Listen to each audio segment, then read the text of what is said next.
তীব্র তুষারঝড়ের কবলে পড়ে হাইওয়েতে আটকা পড়ল ৬ শতাধিক গাড়ি।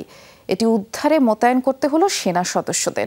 শুক্রবার স্পেনে এমন ঘটনা ঘটেছে। সোরিয়া এবং আগ্রেদের মধ্যবর্তী সড়কে বিরূপ আবহাওয়ার কবলে পড়ে গাড়িগুলো। জরুরি নম্বরে কল দেন চালকরা। পরিস্থিতি সামাল দিতে যোগ দেন সেনা সদস্যরা। কয়েক ঘন্টা ধরে আটকে থাকার পর স্বাভাবিক হয় যান চলাচল। শুক্রবার তুষারঝড়ের কবলে পড়ে স্পেনের বিশাল এলাকা। অঞ্চলটিতে হিমাঙ্কের 13 ডিগ্রি সেলসিয়াসের নিচে নেমেছে তাপমাত্রা।